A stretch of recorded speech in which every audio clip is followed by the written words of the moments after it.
Hi everyone, how are you? I hope you're doing well. So I want to talk about books again. I haven't talked about them in a while on this channel and I miss it.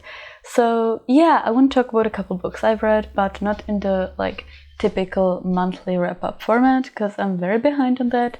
My last one was, I think, last September, so a while ago. So today I just want to talk about a couple books I read and also how I've been doing, reading wise, and yeah, let's just have a chill chat about books, shall we? Yeah, so first I want to talk about my current reading situation.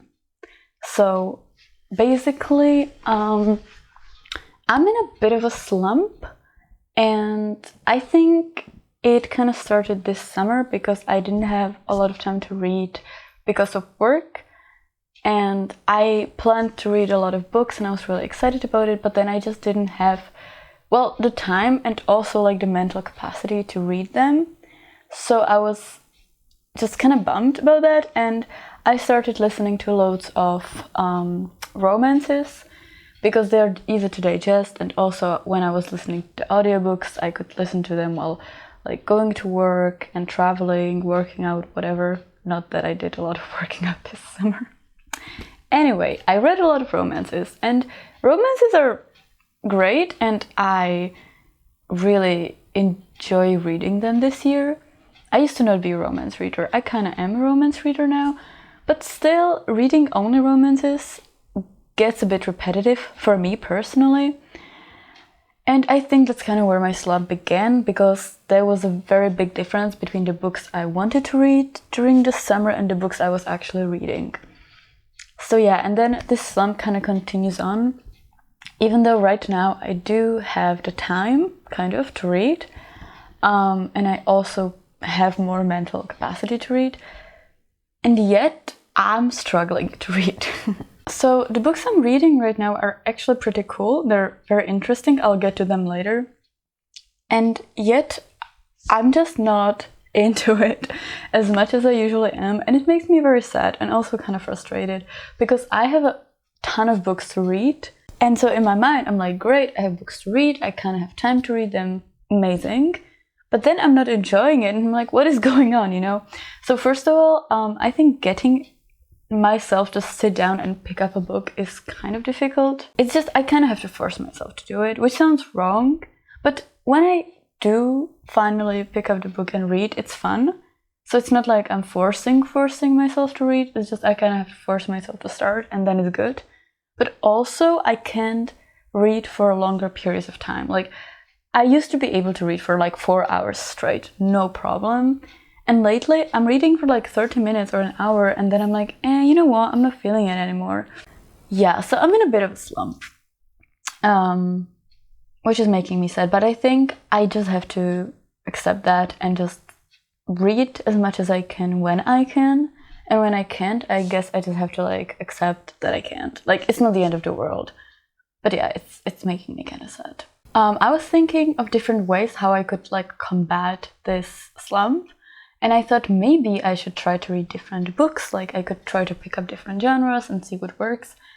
But I don't know, I think, like I said, the books I'm reading are pretty cool, and I don't think it's the books, I think it's me. So I think I might try one thing, and that is picking up an audiobook, because all the books I'm currently reading are either physical or ebooks. So the audiobook might help. So yeah, I'll think about that. But anyway, like I said, I don't think it's the books, I think it's me. So yeah. So the first book I'm talking about is The Years by Virginia Woolf. Okay, so the reason I'm reading this is that I bought it when I was in England. I was in England for an internship, and I planned to buy a ton of books there because I was like, you know what, the books are cheaper there. English books are cheaper in England than in continental Europe, I think, most of the time. And so I was like, you know what, I'm gonna buy some books, and also I wanted to buy books that I can't get easily in Czech Republic. I was like, this is gonna be great.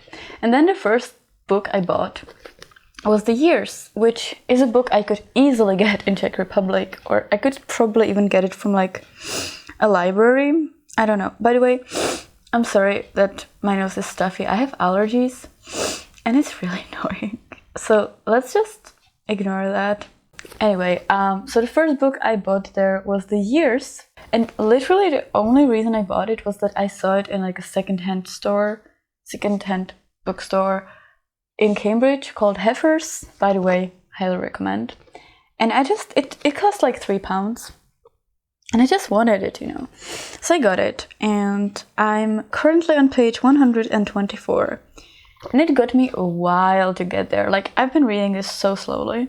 But it's actually really cool. Like, you know what? I'm just gonna insert the synopsis here because I don't think I can describe what the book is about. So there you go.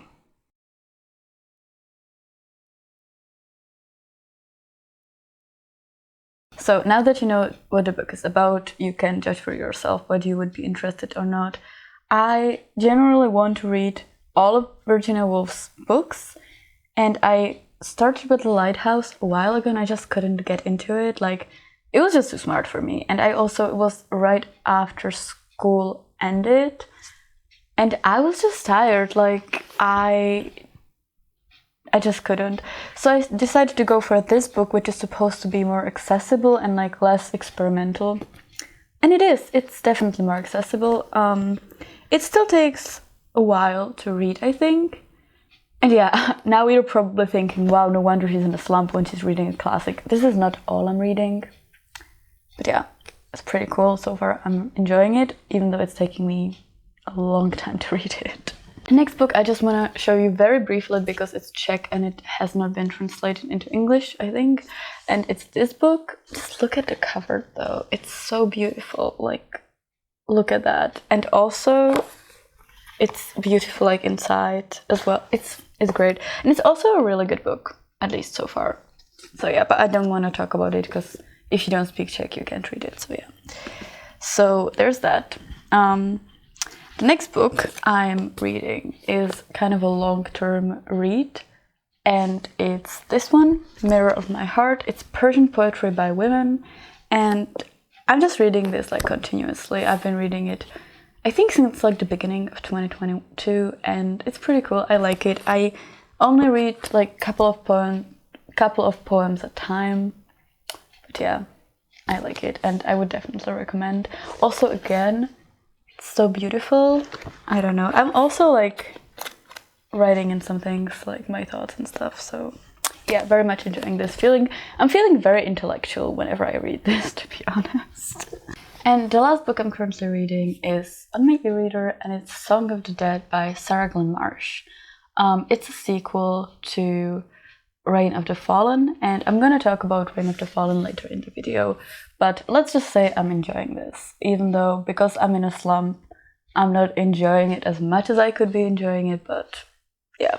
So I want to talk about some books that I've read this year. I am not going to talk about all of them because I read 54 books this year so far, and that's a lot to cover in one video, so I'm not going to attempt that. Also, some of them are not really worth talking about, to be honest. And I will make other videos, like I will make a video about the best books I read this year and like books that disappointed me, etc. So the books I'm talking about here are just like a selection of books that I wanted to talk about. So the first book I want to talk about is A Lady's Guide to Fortune Hunting by Sophie Irwin. Like I said, I read a lot of romances, especially this summer, and when I was in England, I really enjoy historical romances, especially like Regency era, Bridgerton vibe sort of thing, which this wasn't. To be honest, before I even talk about like the plot and anything, I need to say, I wouldn't say this is like a romance book. I would say this is historical fiction, kind of like humorous one with some romance. And the romance in it is good, but I wouldn't read this just specifically for the romance, because the romance happens kind of at the end, or like, I like a slow burn, but this was a slow burn. Like, it was very slow. So, oh my god, I hate allergies. Okay. Yeah, this was a slow burn, and I mean, I think the romance just started happening like in the second half of the book, not even in the first. The first was more like, You know what, let me talk about the plot first, because this won't make any sense to you if you haven't read the book. So this book follows Kitty, who has, I believe, 4 younger sisters. They're orphaned and they're struggling. They have debts to pay, and she's really worried, rightfully so, and she decides that the only way she can get enough money in a short amount of time is to get married and to marry a rich man. So she decides to fortune hunt and just find the wealthiest gentleman, seduce him, and marry him. The love interest here is the brother of the gentleman that she's trying to seduce and trap in a marriage, and the brother, Radcliffe, sees right through her. Like, he just knows what she's trying to do, and he's like, she doesn't love him. She's just trying to get the money, and I won't stand for that. And so basically he's trying to stop her, and I don't know how much I can say without giving things away. Let's leave it at that. I liked it quite a lot. I really enjoyed reading it. It was funny. It was pretty dramatic at times, and I really enjoyed it. My only grievance is that the romance really just happened like in the second half, not the first half, and it was so painfully slow. So if you only want to read this for the romance, don't do it. If you're also interested in like the historical aspects, or like not even the historical aspects, just like her trying to find a husband, then yeah, go for it. But just for the romance, I wouldn't say it's a good idea, because it's gonna kill you. It's so slow. But yeah, I did like it, even though I was like, where is the romance? Like, but yeah, it was nice. Also, I know some people don't like Kitty and they feel like she's very heartless, and she kind of is. Like, it's true, she doesn't really care that she is making somebody believe that they're in love because she needs the money.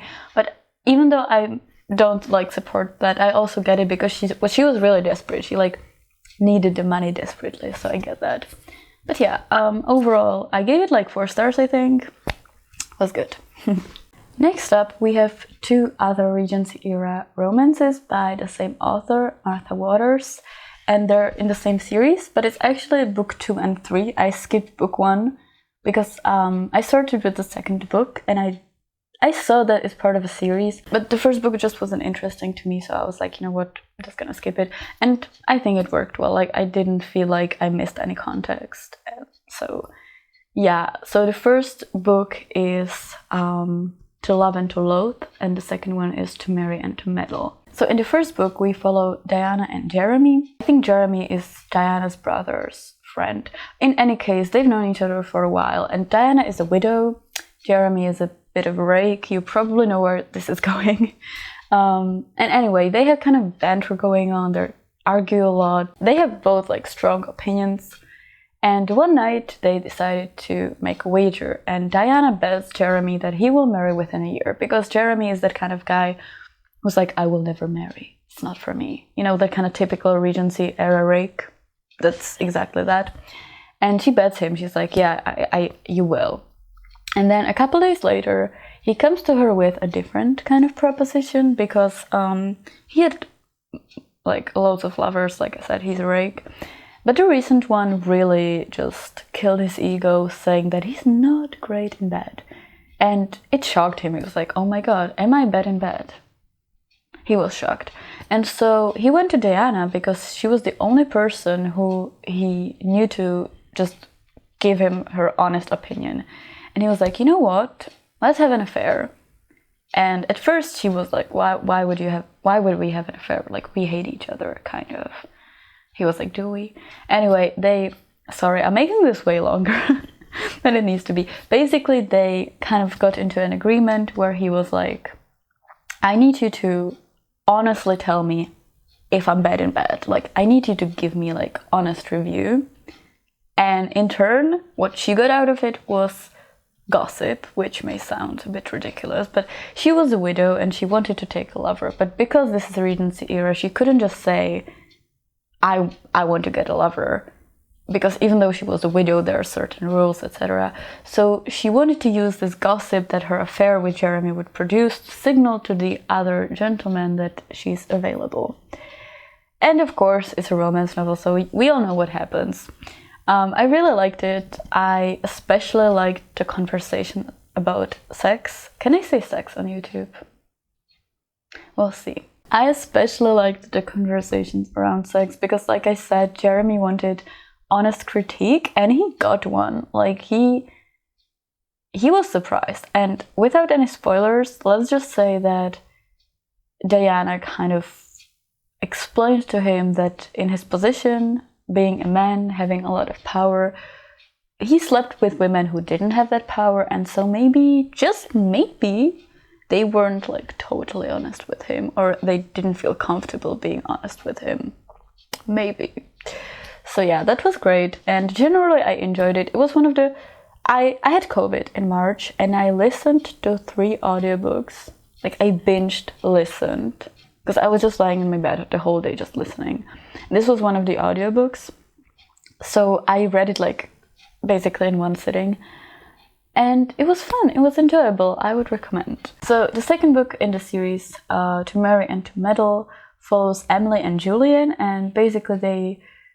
like, this is not a spoiler, like right at the beginning they decide for a marriage of convenience because Emily's family has a lot of money issues. They have huge debts, and she's being courted by this gross old man who is the guy that her family owes the money, so she can't exactly say no to him, and she doesn't want to marry him, obviously. And not even her family wants her to marry him, but they have to like pretend that it's an option so that he doesn't bankrupt them. I don't know. So yeah, she's very unhappy in this situation. And then Julian owns a theater, and it's his passion. He loves it, but it has a very bad reputation because people see it as more of a brothel, even though it's really not. Like, he's really trying his best to make it a reputable business, but men take their mistresses there. They would never take their wives, and Julian's family even like disowned him for owning the theater. And even though he acts like he's not bothered, he is, and he really wants his theater to become a reputable business. And for some reason, he thinks that the way to do that is get a reputable wife.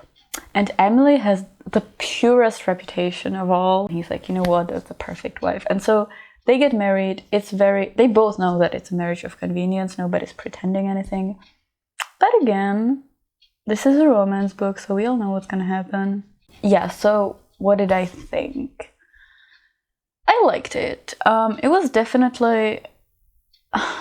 I don't know. It had more vibes than plot, I would say. Even though it did have a plot, but it was... I don't know, it was a bit more chill than the previous book, I think. I know some people complain that it's boring and nothing happens. I don't agree with that. I enjoyed it, but it's true that it's not like the most dramatic thing ever. But personally, I'm happy about that. So yeah. I would recommend for sure. So the next book I want to talk about, now that my head does not look so much like an egg anymore, is the Penguin Book of Mermaids. This is a collection of various mermaid myths from all around the world, from different cultures, different like mythologies, and it was super interesting. Before I talk more about it, can we also like appreciate the cover? Is this focusing? I don't think it is. Anyway, it's a beautiful cover, so yeah. I really like this. It also took me a while to read it, but it was because some of the myths were a bit repetitive, which makes sense though, because it was actually so fascinating to see the similarities and differences in these myths from different parts of the world.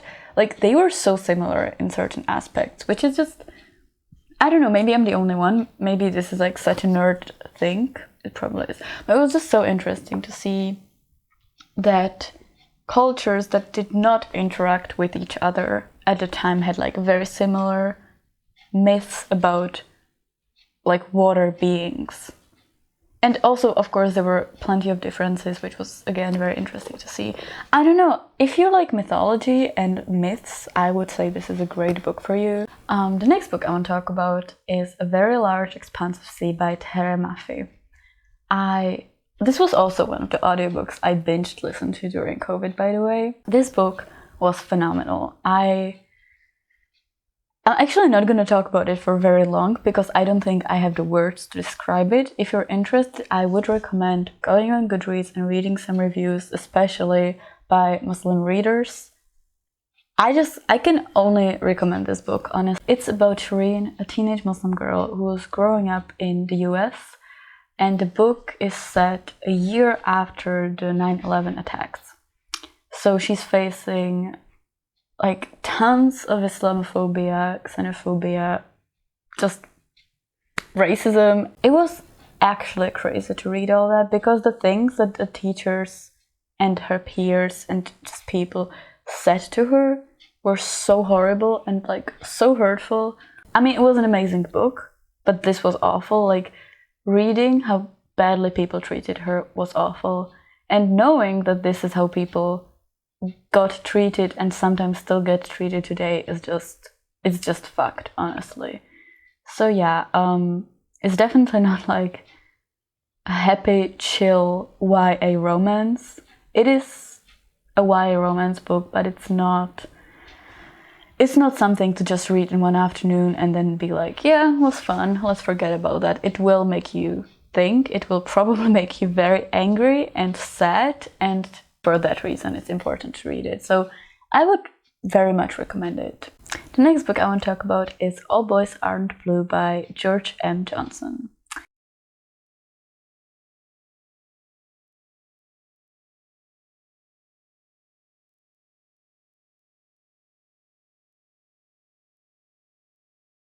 So this is a similar case as the last book I talked about in terms of it not being a light read, but in like the best way possible, because it was kind of easy to read in terms of the writing. The writing was super accessible. I think the writing was great for this book in particular because this book is supposed to target younger readers, and so the writing obviously can't be like super difficult or ornamental, and it wasn't, and I think that's great. So it was easy to read, but it was also not at the same time because of the topics it covered. And again, this is not a book you're gonna read and then forget about. It will make you think, and I think that's amazing, and I would highly recommend. Also, okay, so this might be a very unpopular opinion, but sometimes I'm really done with like books set in America, in the US, because I read so many of them. And I keep reading them because like there's a lot of them, and a lot of the books on my TBR are set in the US, and people I follow on like Bookstagram and Booktube are from the US or the UK mostly. So it's easy for me to want to read those books, but at the same time I'm like, why do I keep reading these US-centric books? Like, I'm not American. I'm not planning to go there anytime soon. Like, why am I doing this? And this was one of the books that, even though it was set in America, it was still... I'm still so grateful I read it. It's so... Sorry, this rant was me trying to say that even though I'm kind of fed up with US-centric books, this was worth it. So the last book I want to talk about is Reign of the Fallen by Sarah Glenn Marsh. This is the first book in a duology. The second book I'm currently reading, I already talked about that. And it follows Odessa, who is a necromancer. She can raise people who are dead, but it's obviously not that easy. It's not just like, you know, somebody died, so I'm gonna revive them and then life goes on and it's all chill. It's obviously not like that. She has to pay a price for her magic, and also the people who were raised have to be very, very careful, because if they're not, they can become shades, who are these monsters that, well, are monsters, so no good. Oh my god, I'm sorry, I'm starting to get a little tired. I haven't filmed a video in a while, and making my thoughts concise is actually kind of difficult, so bear with me. So we follow Odessa and her friends, and I don't really want to say anything else because I think this book is best to go in with just knowing that, because I think, I don't know, I don't think you need to know more, honestly. And it's a fantasy, so, you know, there's magic, obviously, because there's necromancers, but there's also different kinds of magic. And I have to say that the magic is what I really, really like about this book, because it's also sort of connected to religion. Like, they have, in this book, there is a 5-faced god, and each of the god's faces is sort of like one way of sight, and sight is sort of what represents your magic. I'm not sure if I'm explaining that very well, but yeah, so I really like that. I also, this is gonna sound weird, but I like that the author is kind of ruthless with her characters. Like, she's not afraid to make them suffer and just die, and yeah, because even though I cried at this book and I did not enjoy the characters suffering, obviously, I like that it's believable in a way that if there's a dangerous situation, I will actually be scared for the characters, because I know that she's not afraid to, like, because in books, and especially in like YA fantasy books, sometimes nothing happens to the characters, or like something happens and then they find a cure, or something happens and then, I don't know, they just find a way to fix it. And while this is great for them, I don't believe that something bad can actually happen. So when there's like a fight scene, or I don't know, any kind of like dangerous scene for the characters, I'm like, yeah, it's gonna be fine. And I definitely was not thinking that in this book. In this book, I was like, oh my god, who's gonna die next? So yeah, and believe it or not, I enjoy that. To conclude, I would recommend this book if you enjoy fantasy, and if you're interested in like necromancer magic. And also, this is a bit of a spoiler, but I think it's also important to say it because it might make you interested in the book. This includes sapphic romance, and I love the way it's done. I love it. And to be honest, it's mostly in the second book. In this book, it's just hints, but it's just done so well, in my opinion. I don't know, like, I'm just so happy for them, and I'm shipping them so hard.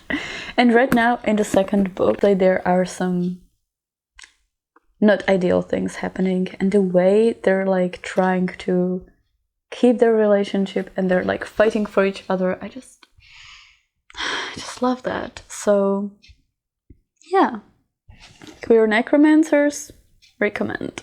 Okay, my camera is kind of done with me, which is understandable, but I'm also done with the books.